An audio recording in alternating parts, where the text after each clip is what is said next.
Right, so today, for the first time, I'm going to do a brief video. I haven't even thought what I'm going to say yet. It's just going to come from the heart, literally, about what it's like living with ME.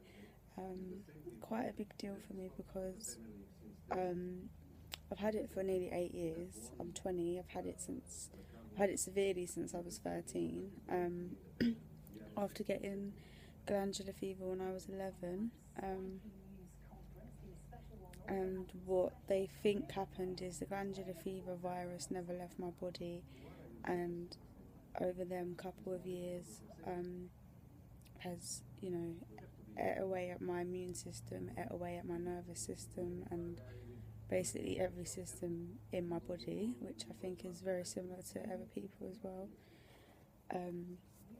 They don't know exactly how it works or why it happens, but it does. Not a lot of research has gone into it at all, and that is why, the main reason why I'm doing this, because, if doctors, specialists, whoever don't really seem to understand or want to understand what people like me go through every day and just how hard it is. And they kind of, underestimate the illness a lot.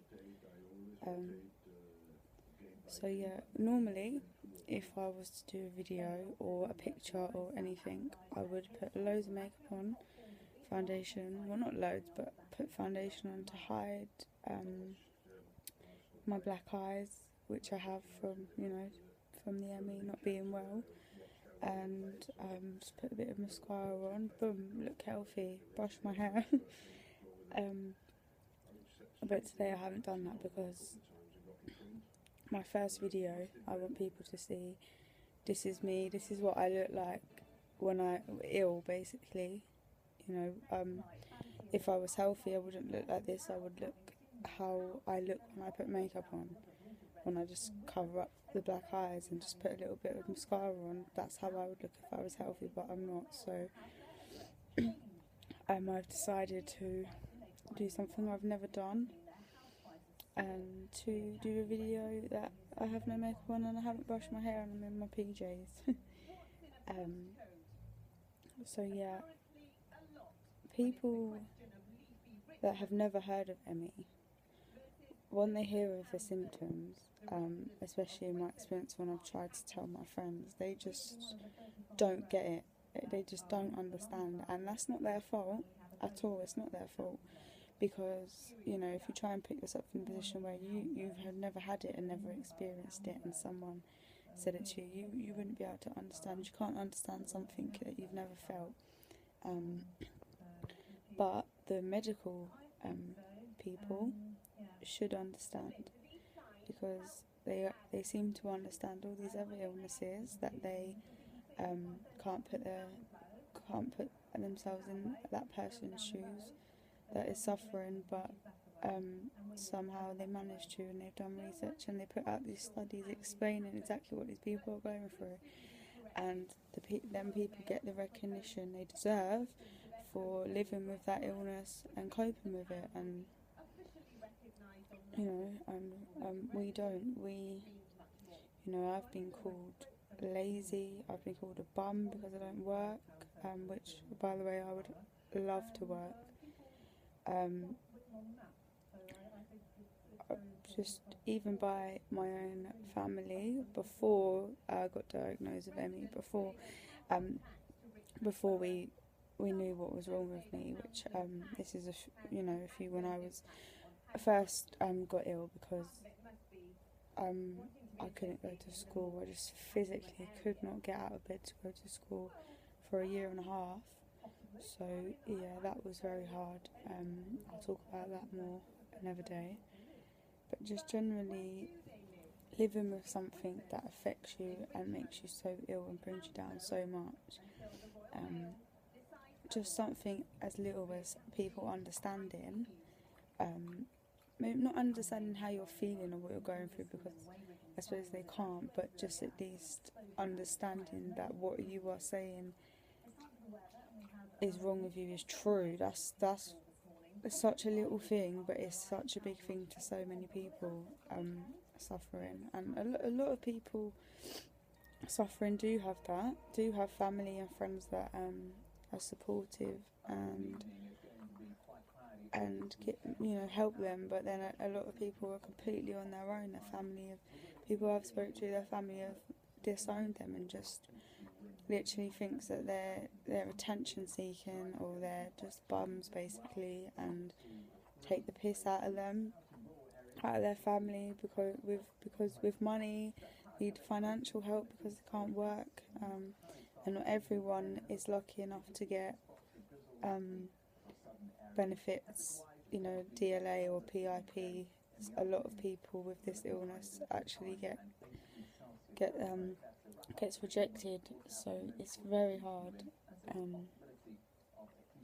I'm lucky enough to receive a little bit of support from the government, but that's something that doesn't seem like is going to be around for very long, and makes us all extremely anxious, because we can't work. There's different severities of ME. I'm in the severe side of it, but even people with it mildly, they can only work part-time. If they had to get a full-time job, they would end up like me. They would end up having it severe, because they would push their bodies just to the limit, and they would be absolutely wrecked. So even people with it mild, that you wouldn't even notice they had anything wrong with them, even in the slightest, without them telling you, because they can hide it. People like us do hide it, because we don't want to seem like attention seekers and the moany sick people, or the moany, I don't want to be the moany ill girl with my friends when I go out, so I could be in immense pain when I'm out. It could start when I'm out. I won't say anything. I might go in myself a little bit, but I won't say anything. But yes, I've forgotten what my train of thought was now. It's called brain fog.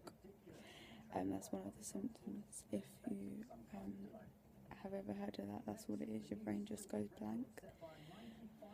Yeah, basically, I've just done this first video just to get it out there. There's so much stuff in my head racing around from all over the years. I didn't get diagnosed till about 6 or 7 months ago, and I've had this for nearly 8 years.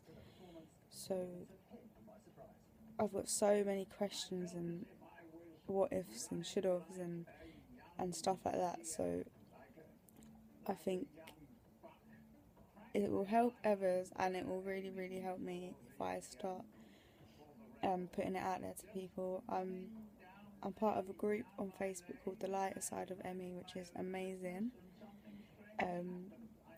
If I didn't join that group when I first got diagnosed, I don't know where I'd be. I don't know if I'd still be here, to be honest, because they answered and helped me through so much. All the questions I had, and all the questions that the doctors couldn't answer me, even the specialists couldn't answer me, and my mum couldn't answer, no one could.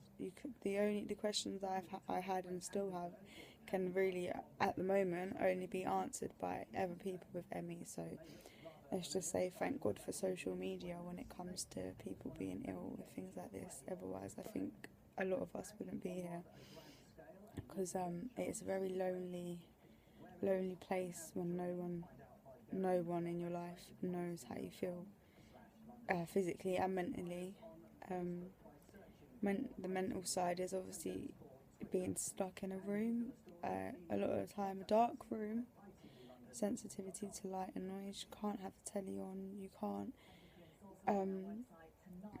can't have the light on, you can't have the curtains open. I have blackout curtains, I can't have any light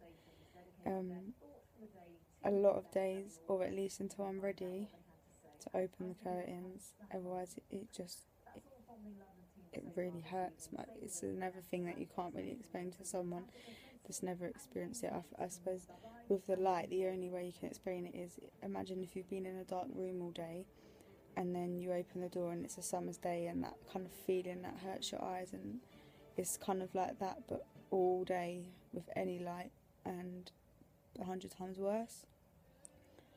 So yeah, it can be lonely and frustrating. just having to sit in a room in the dark and do nothing. Where when your brain is racing, you're still you. Your brain's racing. You might have brain fog and not be able to concentrate as well, but you're still there. You're not like, you're still mentally yourself. It's physically that you're not yourself. So you want to go out. You want to do things. You want to talk to people. You want to do something as little as be able to walk up to the shop to buy some chocolate if you crave it or whatever. But you just knowing that you can't, or that if you did and you forced yourself to, that you would be even iller and crash for at least the next 3 or 4 days. Could even last up weeks or even months with some people sometimes. Just knowing that you can't do that is really frustrating.